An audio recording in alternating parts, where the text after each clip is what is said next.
Awesome. Thank you so much. I'm Paige. I'm an alcoholic. And yeah, where we're going to be diving in, as Peppa said, page 17, chapter 2, there is a solution. Now, some of y'all know I love my sneakies. I love my sneaky prayers. I love my sneaky promises. And I don't know about this, but I'm going to throw it out there. There is a solution. That's a promise. We got a whole title that's a promise. And this is a message of hope. Bear with me. There's a couple. That's right. I'm going to spend a whole lot of time talking about the title. And you're going to be like, why? Fair enough. We can write inventory on me later. But what we're going to be doing is there is a solution. A solution. First and foremost, I want to focus on a solution. Now, if you're here today, that a solution, a singular solution, that might not sound like it's a whole lot of hope. Because I've heard things like, I remember hearing there as many solutions as there are alcoholics, and that sounds at first glimpse like a good thing. But if I get an understanding of what step one is, step one is that I can never ever safely drink again because I have the allergy of the body. But due to the obsession of the mind, I will drink again. I don't have time to try 32 solutions. I don't got time for that. I don't know if Rob's thing's going to work for me. Could I sprinkle in a little Susan's, throw in a bit of Tommy? I don't know if that's going to work, and I don't got time to try things. And if you're like me, man, I've tried a whole lot of things before I got here. Actually, many of us are familiar with that idea that Alcoholics Anonymous is the last house on the block. And why? Because I don't want to come here. I love you guys, but I don't want to come here. It's the last thing, the last place I go. And then I know none of you guys can relate to this. You guys were all honest and open and willing from the get-go. But what's the last thing I ever try in Alcoholics Anonymous? The 12 steps. That's the last thing I try. Because I don't want to do those, right? And the 12 steps are the first thing that works. So we have a solution. Now, I want to be really clear. What is the solution that we have in Alcoholics Anonymous? It is a spiritual awakening. The spiritual awakening, the spiritual experience, the entire psychic change, that is the solution that we offer in Alcoholics Anonymous. Now, I always, regardless of who's in the room, I always want to emphasize there is. So we spoke about a solution, but now I want to talk about there is a solution. There's a solution if you're new to Alcoholics Anonymous and you're in your early days. There is a solution. We have an answer here. There's a solution if you're coming back. We see you. I'm glad you're here. There's a solution. Man, there's a solution here if you consider yourself a chronic relapser. And you've been in and out and in and out and in and out more times than you can count. There is a solution.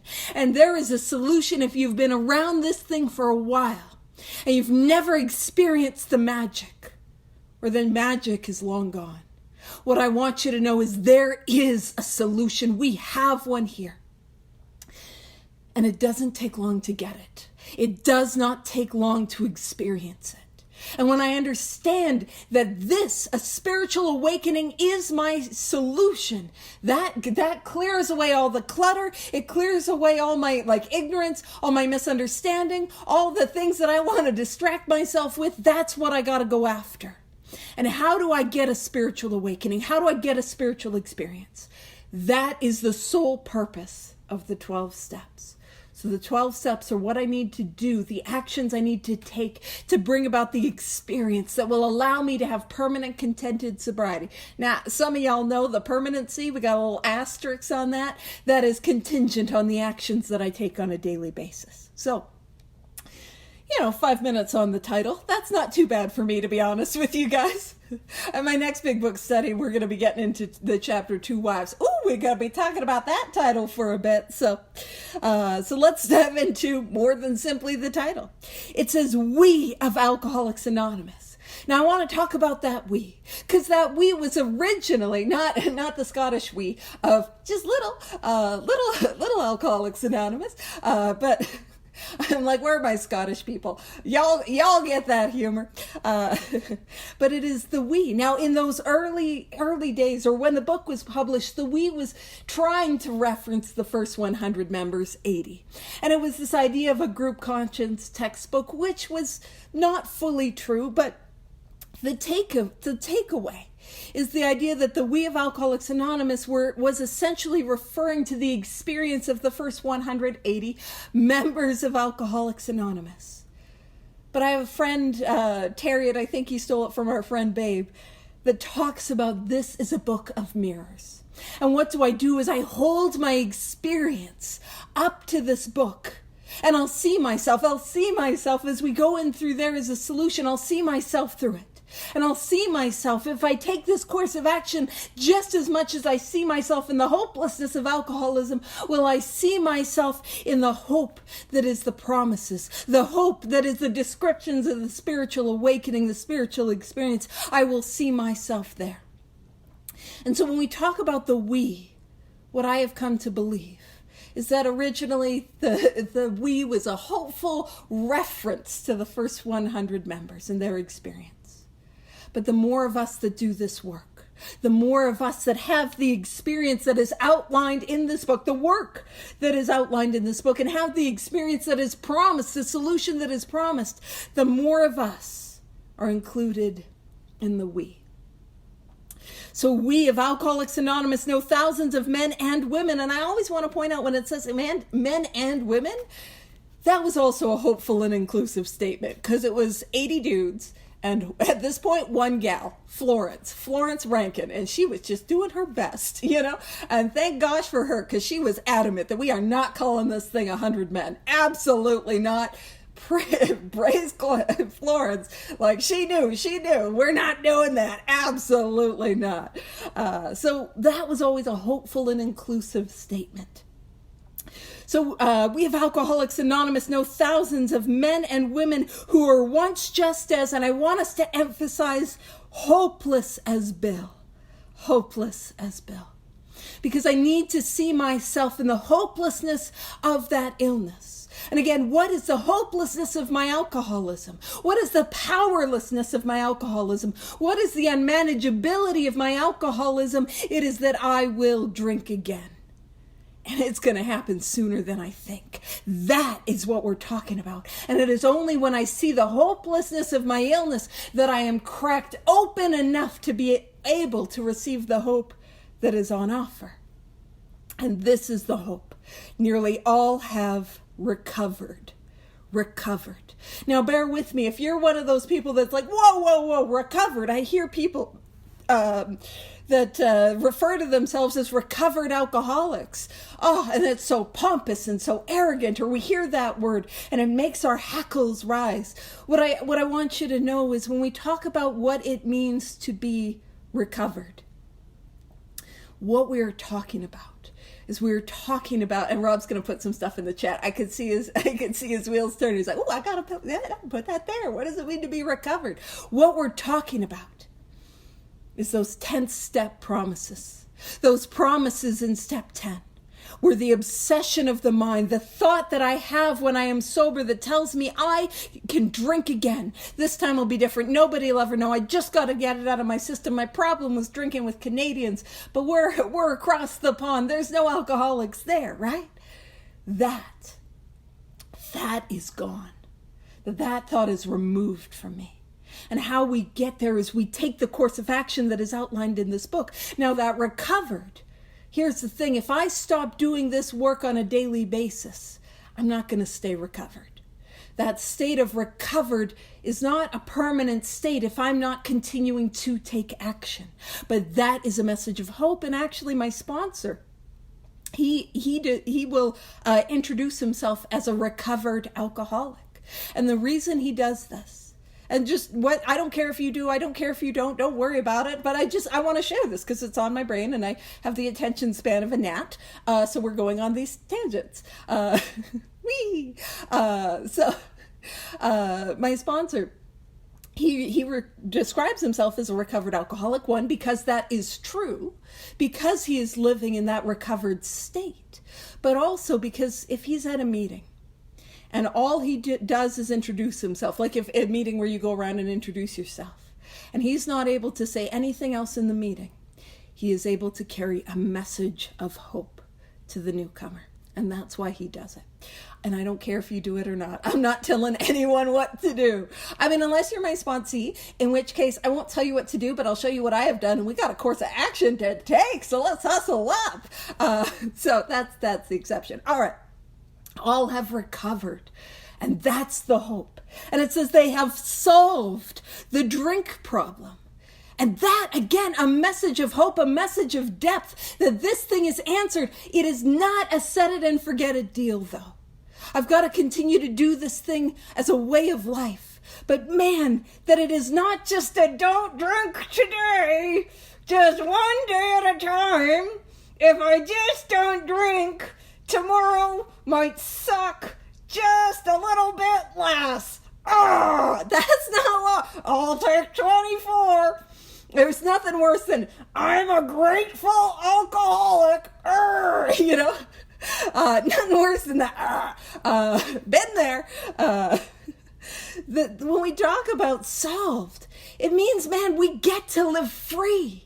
Free. And of course, I got to continue to do the work that allows me to live in that place. But that is what is available to each and every one of us. Each and every one of us. That the problem can be solved. That we can be recovered, that there is an answer, that there is a solution. We are coming right out of the gate with, man, a message of hope. And that's so important. So it says we are average Americans, and now we're like international. And you guys, I'm just going to say you're above average. Just pumping your tires. Love you guys. I'm far below the curve. I'm not approaching that bell curve already. We are average Americans. All sections of this country and many of its occupations are represented, as well as many political, economic, and social and religious backgrounds. Now I'm going to point something out. This was written in 37-38, published in 1939, when it was about 80 white dudes and one woman. I'm emphasizing with a W to just be like, it really wasn't that diverse. But even then it felt that diverse. So it goes on to say, we are people who normally would not mix. Now, if you go to the Forward to the Fourth edition, we don't need to focus. Focus on what? Anywho, I'll focus. We don't have to physically go to the Forward to the Fourth edition, but in the Forward to the Fourth edition, it talks about how this line was prophetic. That was a line that was written in 1937, probably, published in 39, and became more and more true as time has gone on. And that's what we're talking about. And when it says we are people who normally would not mix, I mean, come on, y'all. We think we're drinking with each other. We think back in the day we're hanging out. Oh, no, it would be a brawl. I tell you, and poor Kathy, she'd be trying to manage all of us. And Jacqueline would have given up all of her adult responsibilities. I'm not the adult. Woo! I'm on the table. We get it, right? And so that's this thing. It's like, what binds us together? Because we are people who are radically different, with radically different backgrounds. And that's what we're talking about. What brings us together? And it says, we are people who normally would not mix. But there exists among us a fellowship, a friendliness, and an understanding which is indescribably wonderful. And we know what that's like. You know, I talk about how meetings aren't the solution, but I don't talk bad about meetings, right? Yeah, who mixes with a tortoise? Right? I don't talk bad about meetings, because there is something that happens when we come to meetings. And there's a fast connection. Man, you drank the way that I drank. You felt the way that I felt. There's like these close-knit ties that are built incredibly quickly. There's bonds and ties that hold us together. So what are they?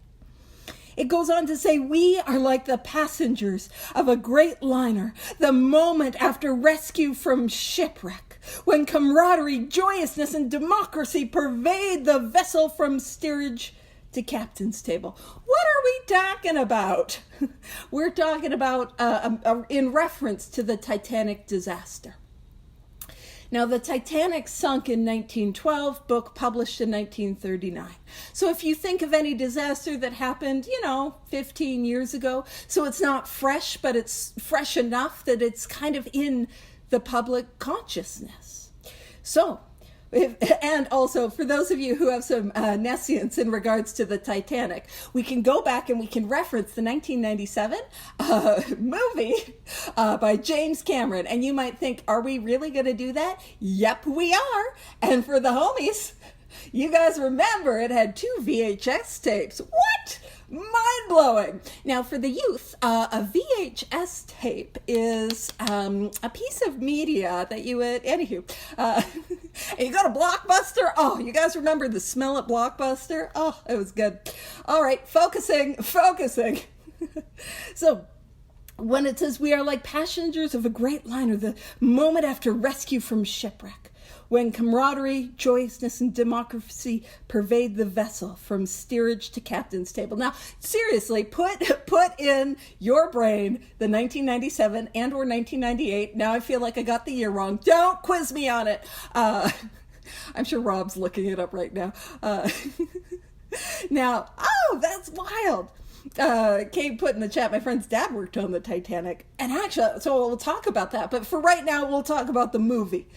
So steerage would be Jack, the bottom cabins, the lower, the class, the people that weren't able to afford the super expensive stuff. And captain's table would be like Rose.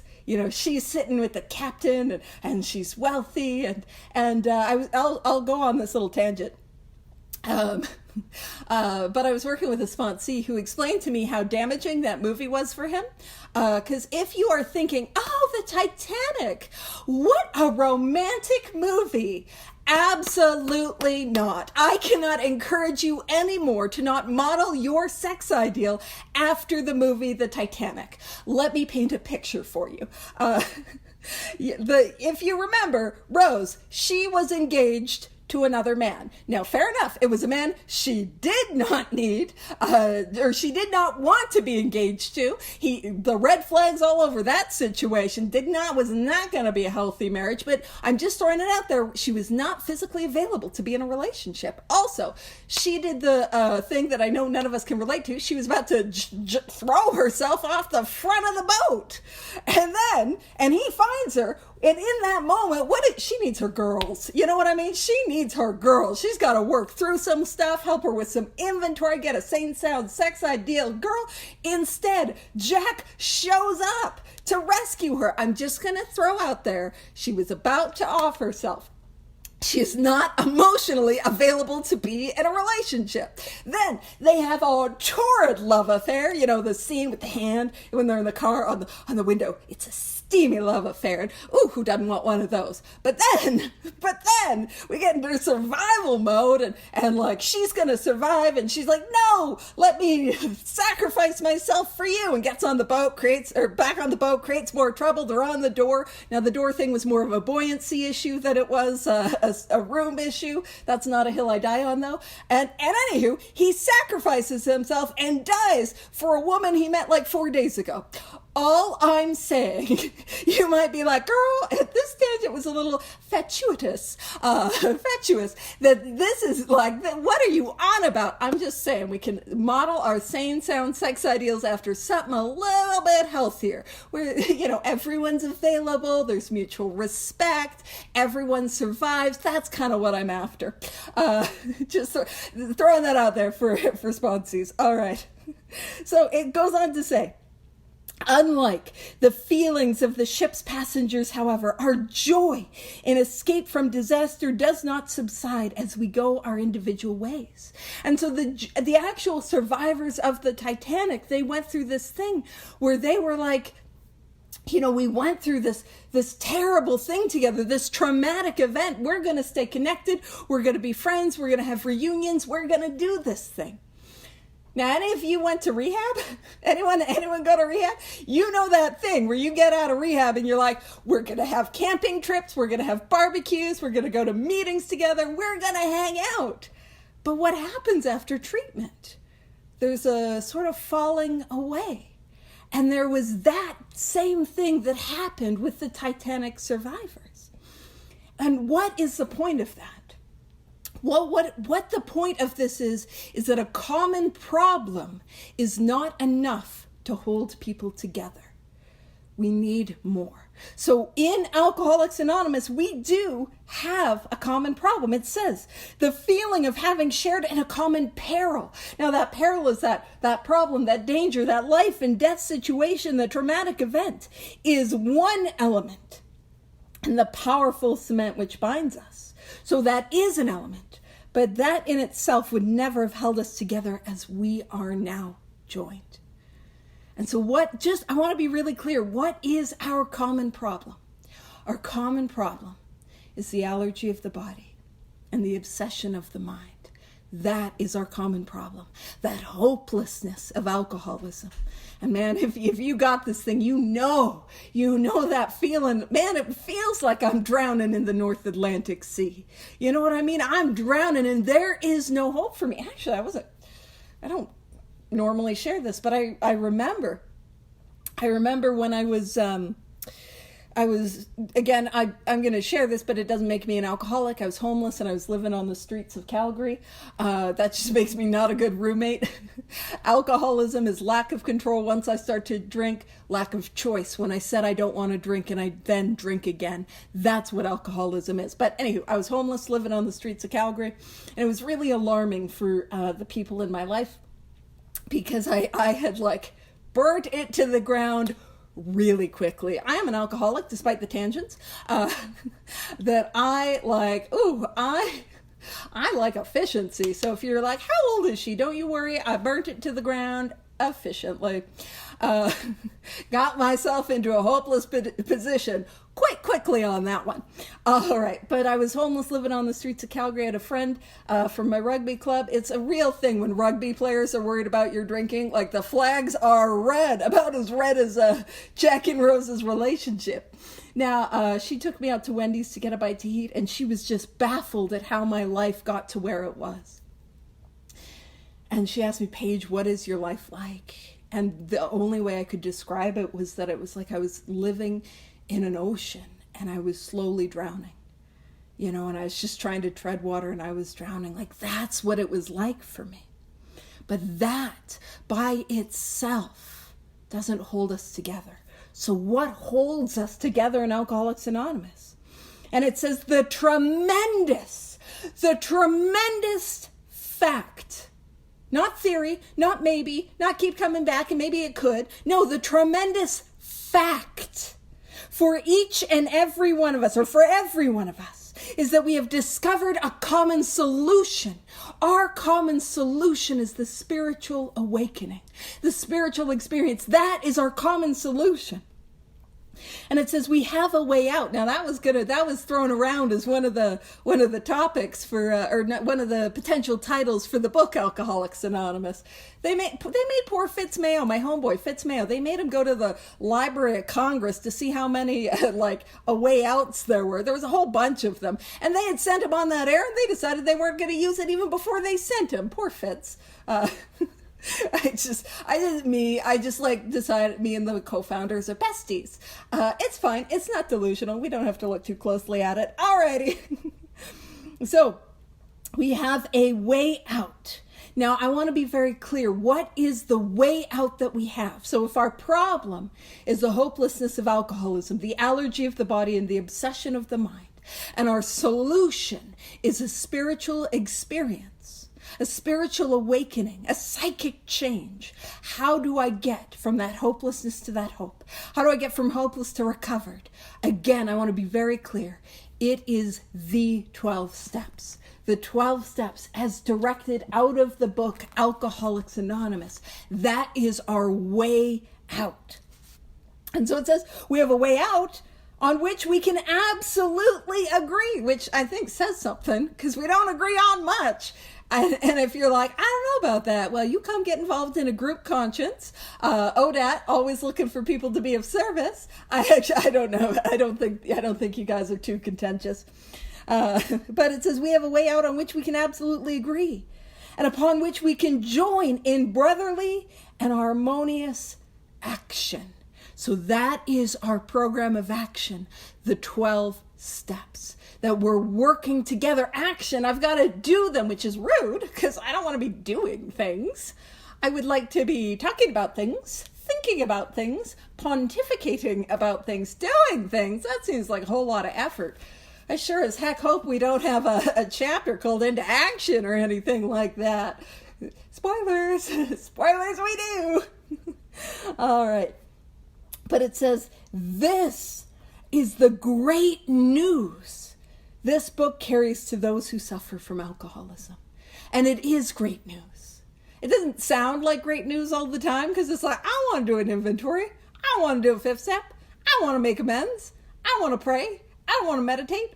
I don't want to work with others. I don't want to. But the great news is regardless of who I am, regardless of what I'm bringing to the table, regardless of how I feel today, that there is a solution for each and every one of us. And it's available to each and every one of us. And it is simple, the course of action that I need to take. Man, that is good news. What is laid out so clearly for each and every one of us, and it's available to each and every one of us. It goes on to say, an illness of this sort.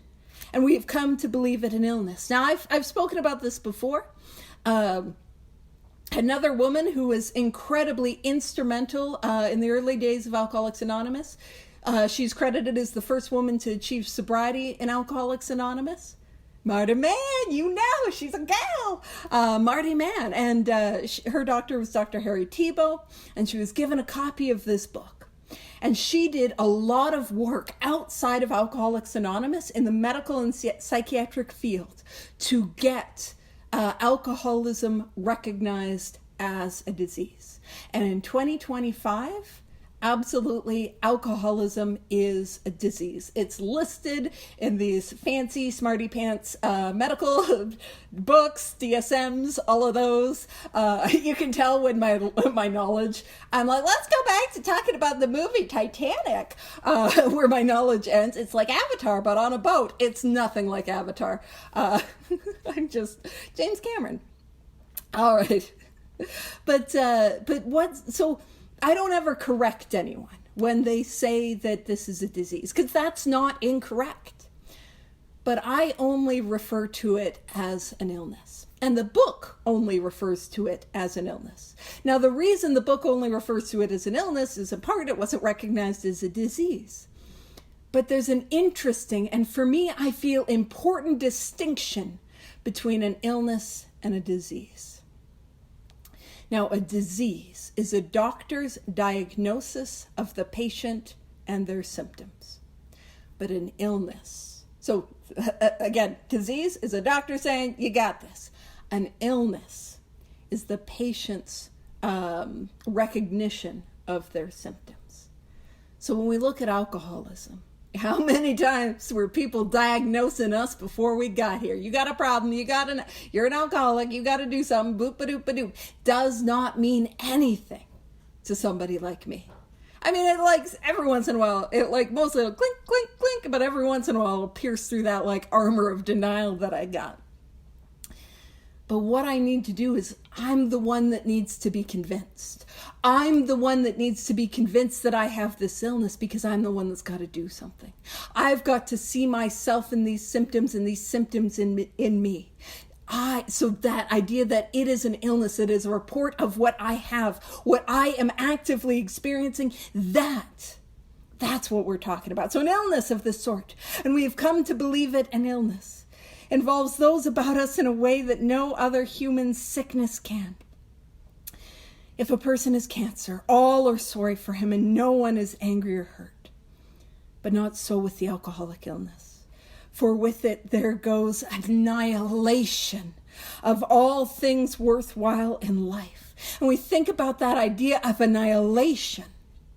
I always think of the atomic bombs.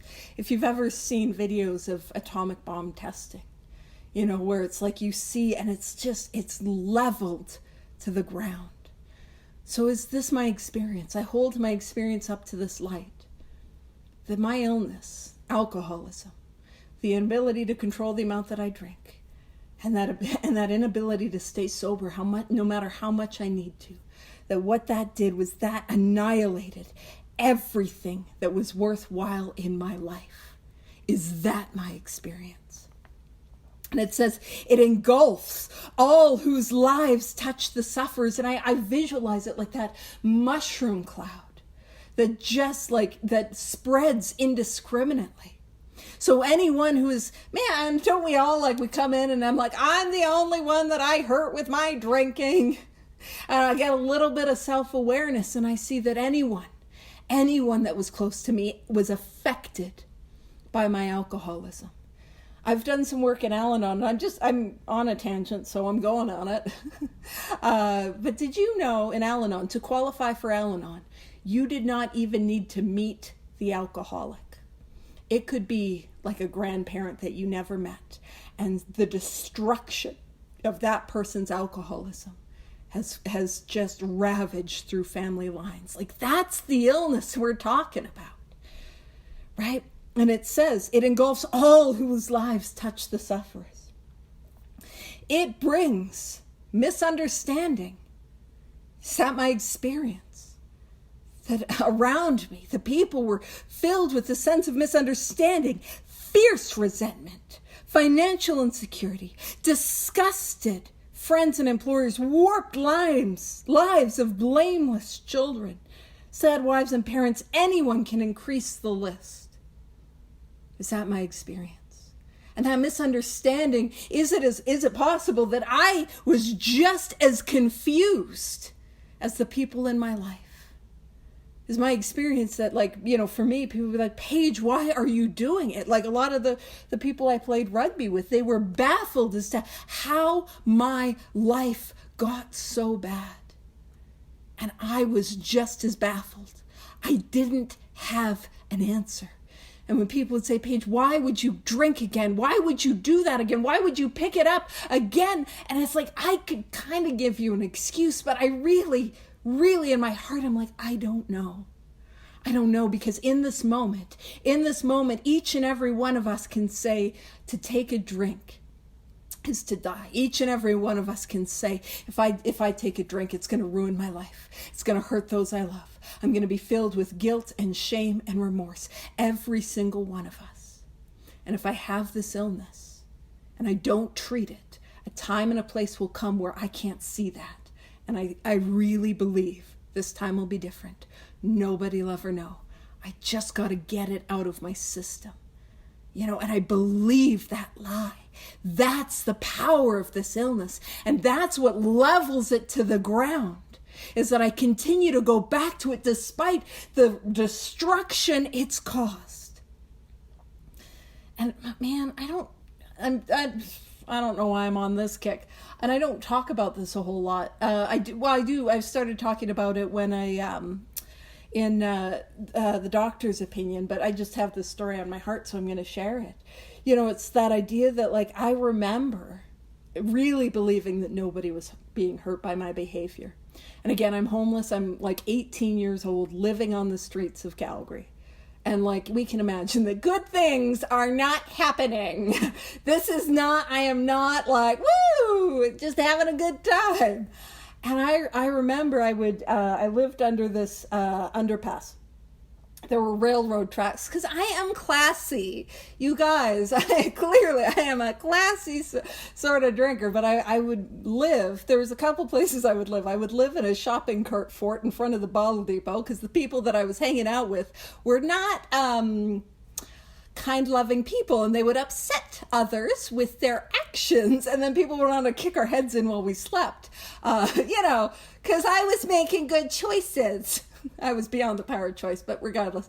And a lot of the time too is I would sleep under that overpass, and I would panhandle there. And I remember there was a gal, and it was part of their morning commute, and I didn't know this woman from anywhere. And she came up to me because I would go missing I would just, bye, where am I don't know. And I had gone missing from, the stable living condition of under a bridge, which I think is telling you when you've got no fixed address and you can't even keep that address, things are unmanageable. That's not what unmanageability is. It's that I can't drink and yet I go back to it. That's what we're talking about. But I remember there's this gal, and she didn't know me from anywhere. And she came up to me and she said, it's so good to see you. I was so worried about you.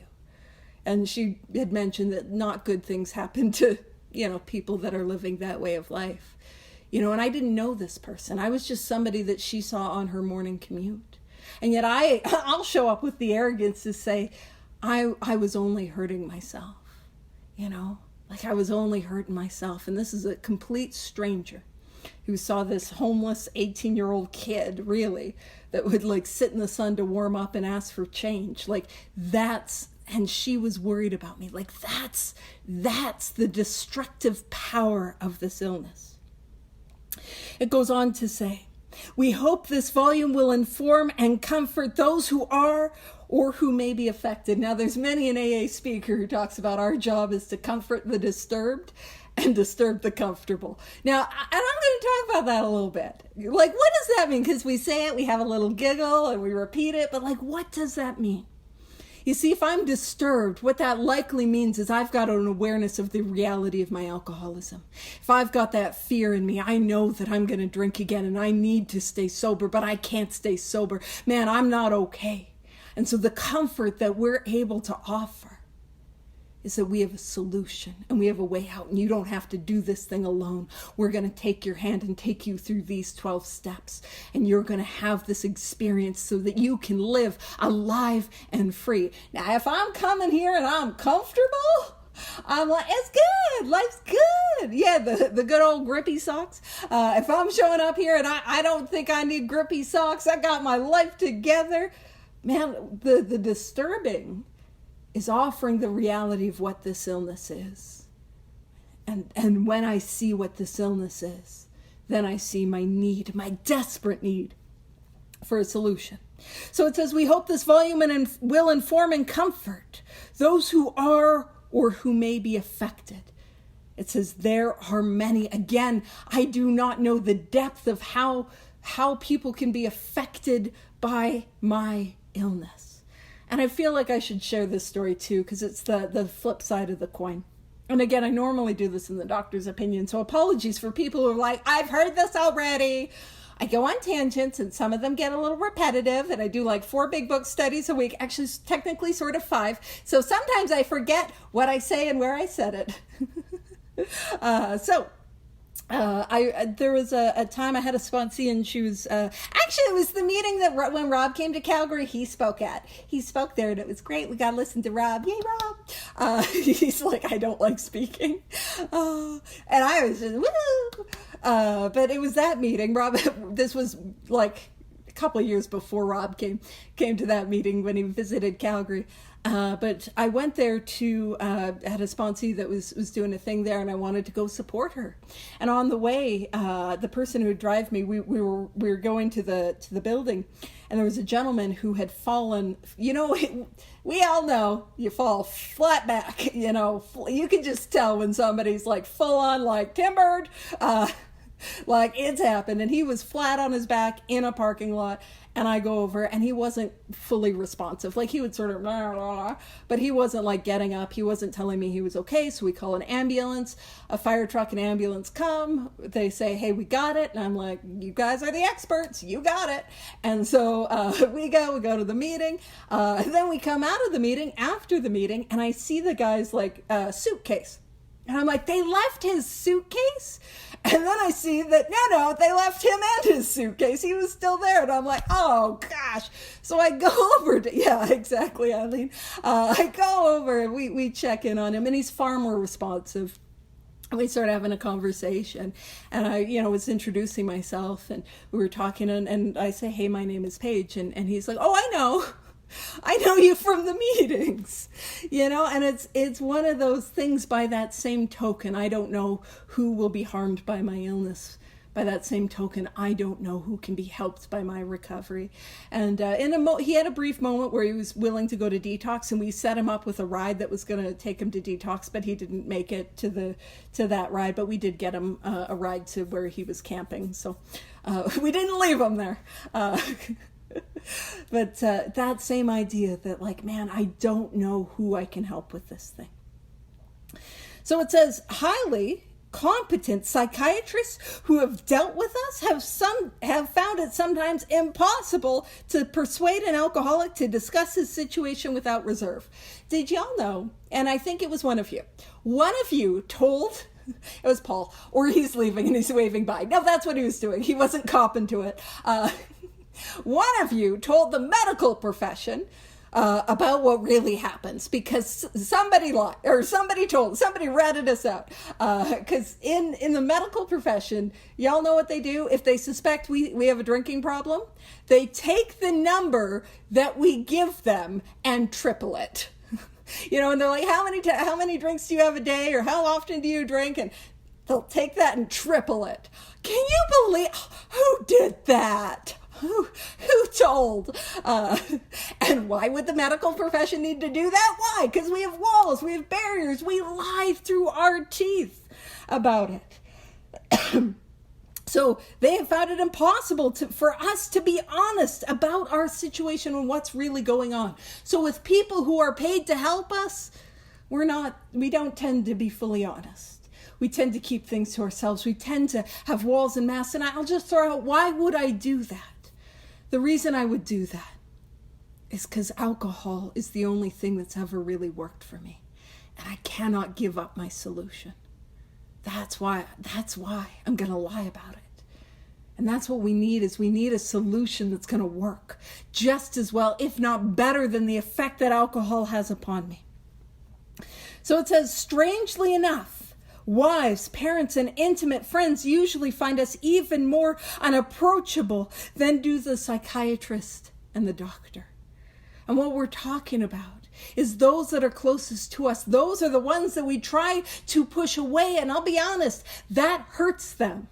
We know that, like, oh, if they only knew, man, and we don't want to give it up, but they know something's going on.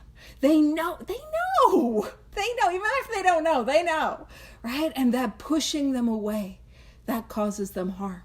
But this idea that I have a hard time being honest with those closest to me about my problem, that is an idea that we're going to see later on in the book. We're going to see that in working with others. We're going to see that in Two Wives. We're going to see that as a theme. There is something about us that when we are in the depths of our illness, those that are closest to us, man, I can't let them in for whatever reason.